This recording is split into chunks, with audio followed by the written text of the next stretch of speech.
Namaste, assalamu alaikum, shalom, ni hao, buenos dias, buenas tardes, etc. Aquaba, welcome in. What up, though? Yeah, this is the second time. Deuxième fois, dos cosas. I just did this joint,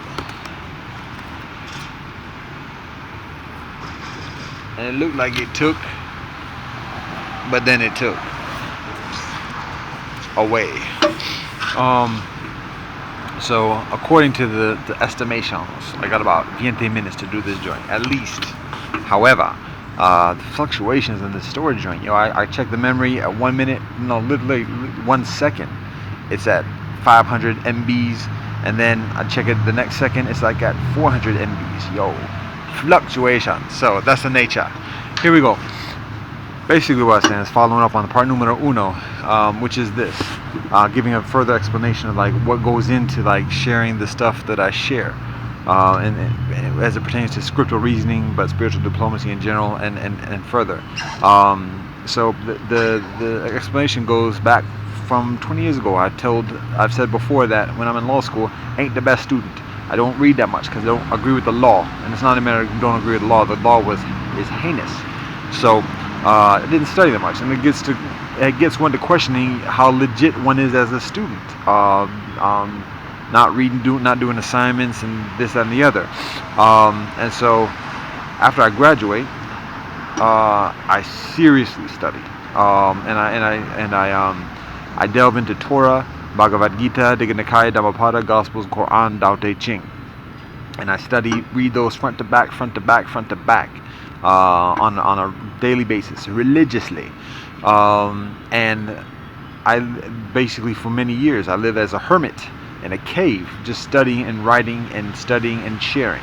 That's what I do for years, and my point in sharing that before and at this moment now is that when one does that, one gets into a zone, and it involves a significant amount of concentration,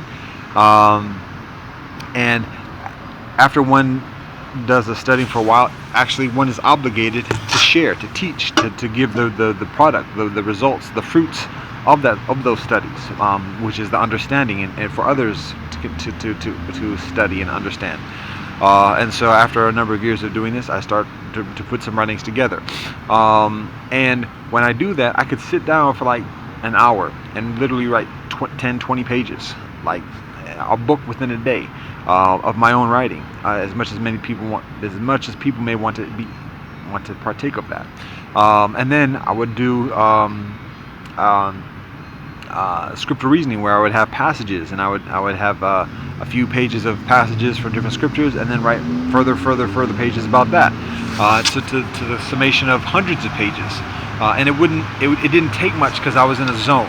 I was in a deep concentration on a regular basis, and so I could very readily delve into that kind of discipline and repertoire and provide something accordingly. I do that for years and years, and I have lots of pages to show for it. So that being said, I have to be mindful of what my proclivities are, what my propensities are, because I think to myself, I've been doing that for years. I can. It ain't no thing to do it. However, within recent years, I'm called upon to be increasingly social in the community building, and additionally be here on these streets and talk with people, interact with people, be of the mindset of people, and relate with people accordingly. And so that's a different mindset. It's completely legit and valid and glorious, but it takes a different type of concentration. And so when we go from one to the other, from the books and the hermitage and the caves, and then onto the streets and interacting, it takes transition. And so it's like going from hot water, cold water to hot water. It helps to. It's not even helps to like have the cool and the warm in between is necessary. It's like involuntary. It has to be that way. So where before I could like get into the books and be like, all right, I'm gonna get this done. Here, like 20 pages on this topic. Today, like I'm here doing this out on the streets and keep my eye on what's going on, because it's a different environment, different skill set, different priorities. So I'm in this mindset, um, and then when I get back to the cave and like called upon to do some writings, all right, I have to sit for a while and kind of like settle down a little bit, and like get into the mindset of the books. So even though the work itself is very similar, it may take me 30 minutes to do something, an hour to do something. It takes me a few hours to get to that point, to get ready, like warming up when exercising. I got to do a lot of warm up, and that warm up is just like sitting quiet and like decompressing. So that being said, when I'm doing things in the community and when I'm doing things at the crib in terms of chores and things like that, that takes time in the day. And if I'm doing that and then I have to like decompress to get into the studies, that takes additional time. So I can't be doing as much as I was doing before. And I have to be mindful of that myself, because I think to myself, yo, I've been doing it, ain't no thing. But I'm like, yo, why is it taking so long? Because there's additional elements in the equation.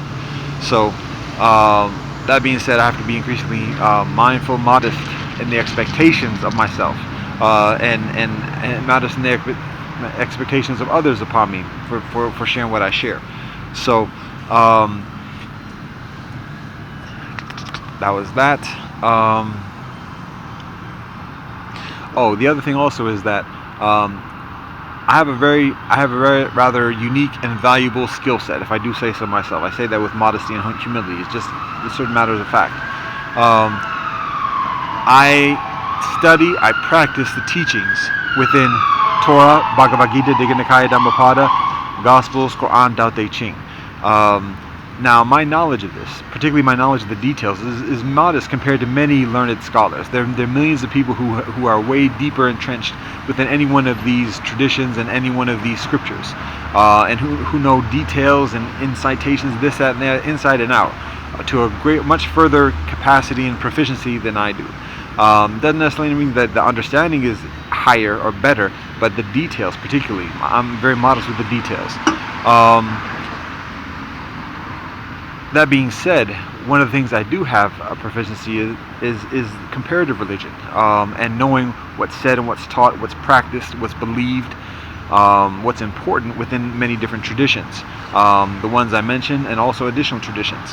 And so where many millions of people may be very highly skilled, maybe in studying Torah alone, or studying the Quran alone, or studying the Bhagavad Gita and the Vedas alone, when called upon to go into another field, if a rabbi is called upon to share some teachings from the Quran and have an understanding of the Quran, different waters, same flip, reverse, vice versa. Additionally, and so that's where people like myself are increasingly valuable and unique, because we have an understanding, and my understanding isn't just from reading and like having a secular kind of scientific understanding of the teachings. It's from being a practitioner, doing the prayers, doing the meditations, and doing what the teachings tell us to do. So it comes from that experience, which is increasingly unique and increasingly valuable. And I say that with as much humility as I can, but it's important for me to say that. So anyways, my point is that when I do these studies, like it take as I mentioned, like it takes concentration to get into a certain zone to study and put things together. Even just going from one book to another book, it's like a different energy, it's a different concentration. To go from the Torah to the Quran, for many people, that's like huge leaps, geographically, theologically, spiritually, comprehensively. It's a huge leap. But for me, it's not a thing, because that's what I do. I do it on a regular basis, and so that's another reason why there's a certain value within what I share.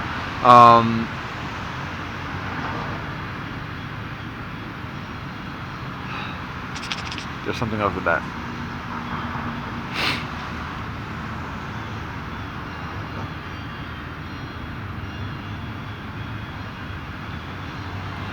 Well, I'll leave it as that for the moment.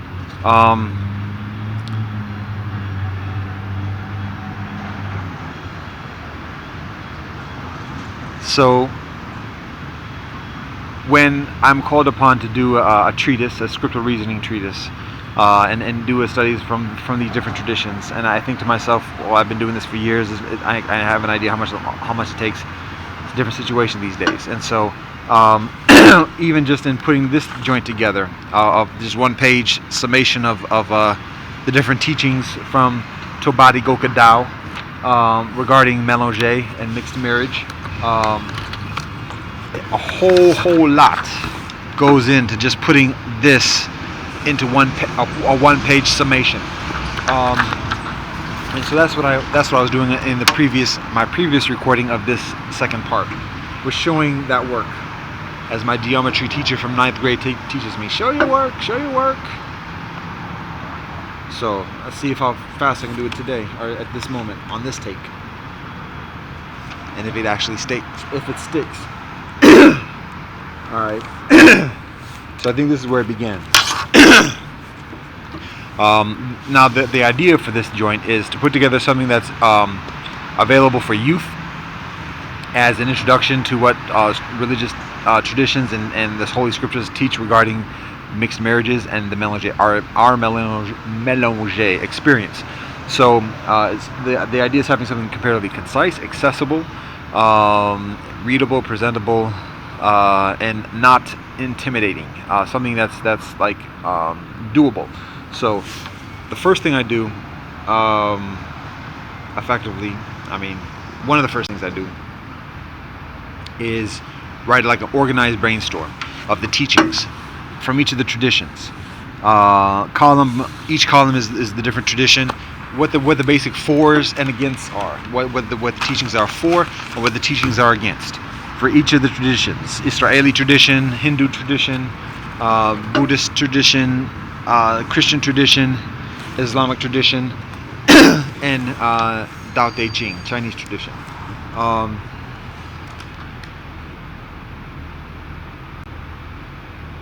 So I did an organized brainstorm, and that was the first step, the first practical step after like making the decision to do the document, to do the treatise. Now that took me a few hours, a few weeks or so to like get into the mindset to have availability, a window of opportunity to do it. Then when it came down to do it, I had to like decompress for a couple hours. And then actually do the writing. And when I got into the writing, it maybe takes like 20-30 minutes to do it, but it's a whole process just to get to that point. So then after doing that, get to the next step, which is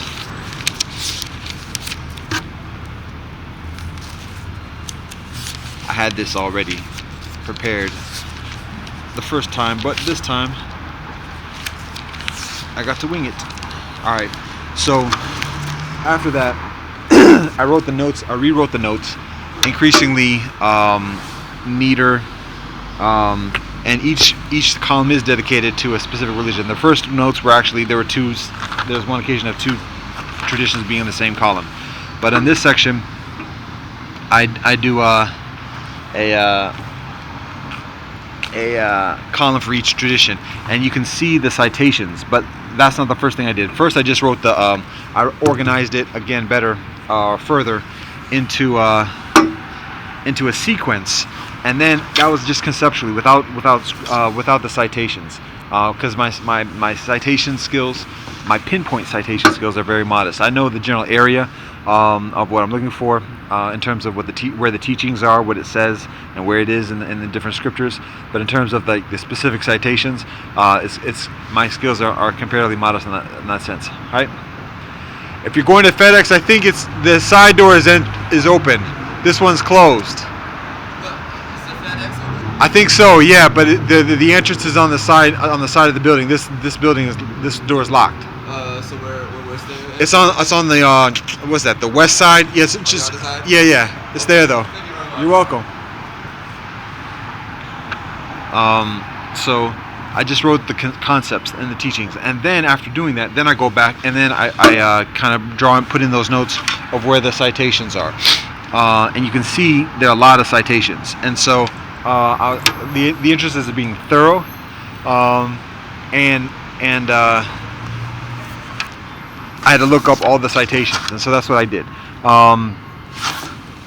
and it was a lot of citations. If I were to put all those citations together, it would be probably like 20 pages of just citations, without any commentary, just the quotes, the passages, and that was way too long for the purposes of this thing. I've done joints like that as long as that before, but this is way too long. The side entrance is open. It's the side entrance. Yeah, this one's locked. So I had to I was like, yo, this is way too much. Let me do this again. So after doing it the first time, I do it again. I do another list, and this time it's all on one page, and I basically identified 3 to 4 of the basic teachings. In total, about 1 or 2 for and 1 or 2 against, to give the gist of it. But again, it was a process, and this was after this is like the 3rd iteration of just having hours of like getting to that point of just decompressing and thinking, to be able to think and concentrate about it. And then when actually doing it takes maybe like 15-20 minutes of actually doing the work. That was you can see the citations on this one afterwards as well.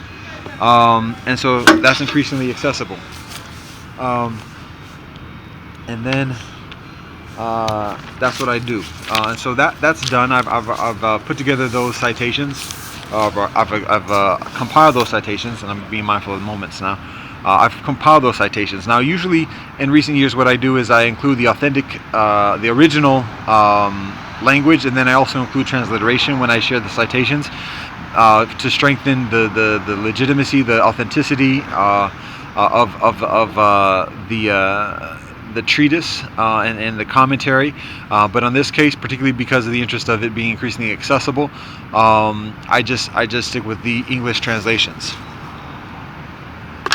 So that being said, the next thing I do is write again the notes for the commentary of with the citations being decided, what to share in the commentary around the citations. So that's what these columns are here, and that's where things stand at this point. The citations are completed. Got it? All right. No one's there? Oh, sorry to hear that. I love and peace.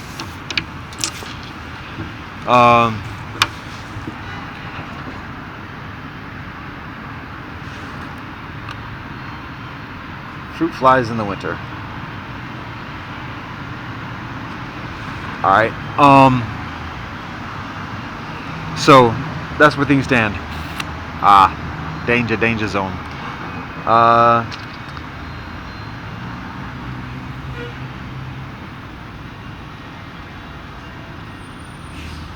So it's a work in progress still at the moment, but the consideration is having something that is shareable, that is presentable, and that's what I do. After putting all that together, I just put together this summation of just a few lines of like the gist of it. The next to do part of this is filling out the commentary. So there's about 2 or 3 pages, I think, thereabouts of the own passages alone, and then the commentary may be about 10 to 15, 10 to 15 pages. That's a general estimate. Now, that's like a snippet of what goes into what I do, and how much is involved. And this is in context of all the things I'm doing as well. So, anyways, it's just a matter of tempering expectation, and building accordingly. So that's where things are. I'm gonna leave it at this, and see if this takes. So there we go. Namaste, assalamu alaikum, shalom, zaijin, adios, stay chikari, sisipin, asabubu, kille ufid, one love.